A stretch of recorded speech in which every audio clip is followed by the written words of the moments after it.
Yeah, it makes me emotional. I cry. I cry so much. A few weeks ago, Man of Many sat down with Aussie icon G-Flip to chat about their journey from playing shitty pub rooms to global stages, and their mission to become the queer inspiration they didn't have growing up.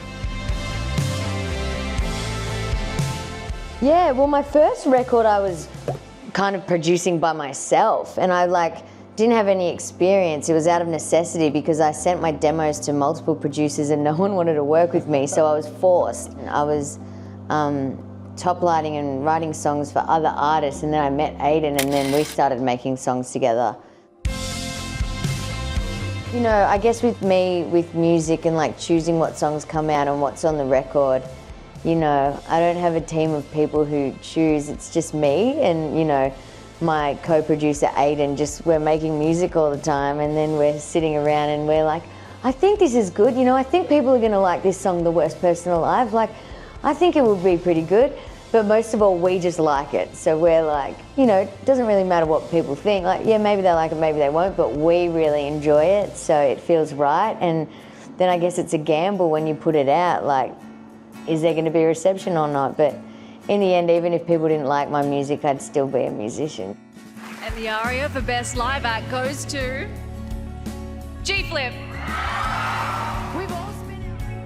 Before the G-Flip project, I was a session drummer and I was playing with multiple bands and touring, and all my best memories from a teenager is like getting gigs and then playing shows in Adelaide and driving to Adelaide, playing shows in Sydney, driving up to Sydney, you know, cramming in the car, sleeping on couches, sleeping on floors, and like playing live is such a huge part of my life, and the grind of that, and playing shitty venues and playing on shitty fucking drum kits and shitty sound systems, and like working my way up to a point where I can play in decent venues and actually have my own hotel room. And like I remember walking into the Enmore Theatre for sound check and just like bawling my eyes out. Like I'm getting teary thinking about it now, because I'm like, my life is such a dream and I've wanted to do this for so long, and I just can't believe it's reality. I can't believe it. It's, yeah.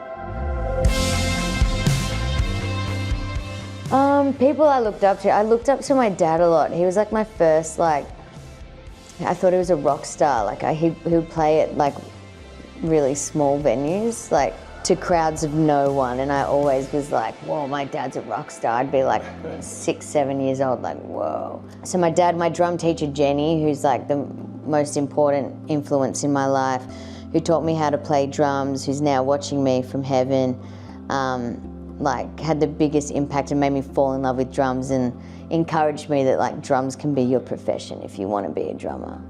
So I wanted to do everything like Jenny.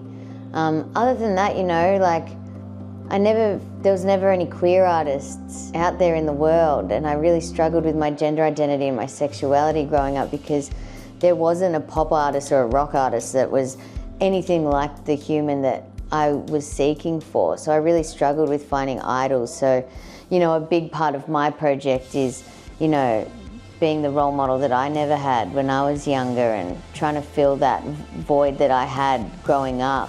You know, kids who are dressed up like me with a bandana and like a wife lover singlet on and stuff like that. So yeah, it makes me emotional. I cry. I cry so much. Yep. You have a favourite queer anthem? Oh, Chapel Roan. All of Chapel Roan's stuff. We're likely to see a collab anytime soon? Oh, I wish.